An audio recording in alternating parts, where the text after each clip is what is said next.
Oh, that my dear mother have more command over herself. She can have no idea of the pain she gives me with her continued reflections on him. But I will not repine.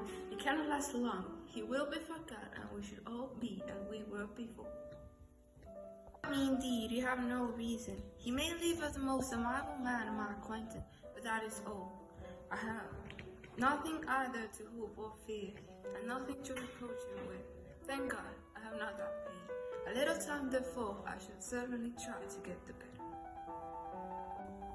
I have discovered immediately that it has not been more than an error of fancy on my side, and that it has done no harm to anyone but myself.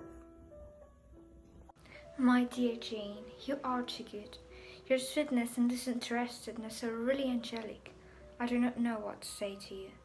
I feel as if I had never done you justice. I love you as you deserve. I have no extraordinary merit, but I appreciate your sisterly affection. Nay, this is not fair. You wish to think all the world respectable, and are hurt if I speak ill of anybody. I only want to think you perfect, and just set yourself against it. Do not be afraid of my running into any excess, of my encroaching on your privilege of universal goodwill. You need not. There are few people whom I really love, and still fewer of whom I think well. The more I see of the world, the more I am dissatisfied with it, and every day confirms my belief of the inconsistency of all human characters, and of the little dependence that can be placed on the appearance of merit or sense. I have met with two instances lately. One I will not mention. The other is Charlotte's marriage. It's unaccountable. In every way it's unaccountable. My dear Lizzie, do not give way to such feelings as these. They will ruin your happiness. You do not make allowance enough for difference of situation and temper. Consider Mr. Collins' respectability and Charlotte's steady, prudent character. Remember that she is one of a large family, that as to fortune it is a most eligible match, and be ready to believe, for everybody's sake, that she may feel something of regard and esteem for our cousin.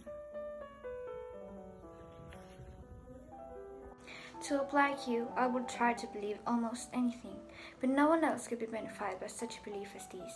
For were I to persuade that Charlotte had any regard of him, I should only think worse of her understanding than I now do of her heart. My dear Jane, Mr. Collins is a conceited, pompous, narrow-minded, silly man. You know he is, as well as I do, and you must feel, as well as I do, that the woman who married him cannot have a proper way of thinking. You shall not defend her, though it is Charlotte Lucas. You shall not, for the sake of one individual, change the meaning of principle and integrity, nor endeavor to persuade yourself or me that selfishness is prudence, and insensibility of danger security for happiness. I must think your language too strong in speaking of both, and I hope you will be convinced of it by seeing them happy together. But enough of this.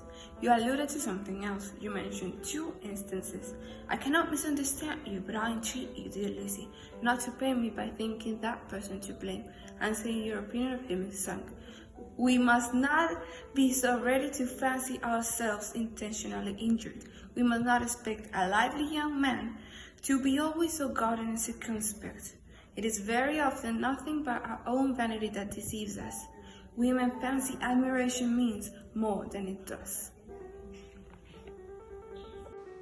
And men take care that they should. If it is designedly done, they cannot be justified, but I have no idea of there being so much of design as some people imagine.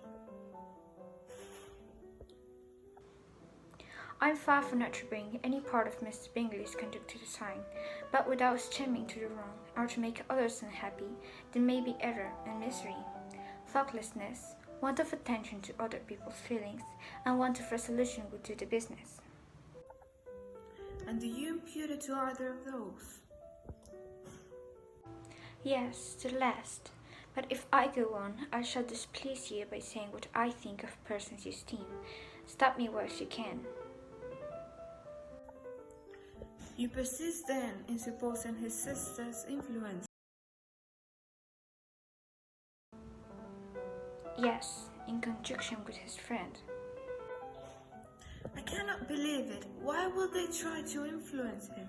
They can only wish his happiness, and if he is attached to me, no other woman can secure it.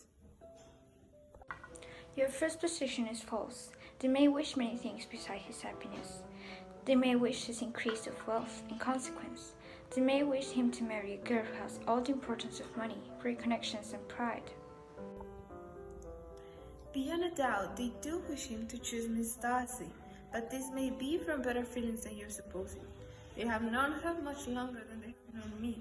No wonder if they love her better. But whatever may be their wishes, it is unlikely they should have opposed their brothers. What sister would think herself at liberty to do it, unless there were something very objectionable? If they believe him attached to me, they would not try to oppose us. If he were so, they could not succeed. By supposing such an affection, you make everybody's acting unnaturally and wrong, and me must not happy. Do not distress me by the idea. I am not ashamed of having been mistaken, or at least it is light. It is nothing in comparison of what I should feel in thinking ill of him or his sisters.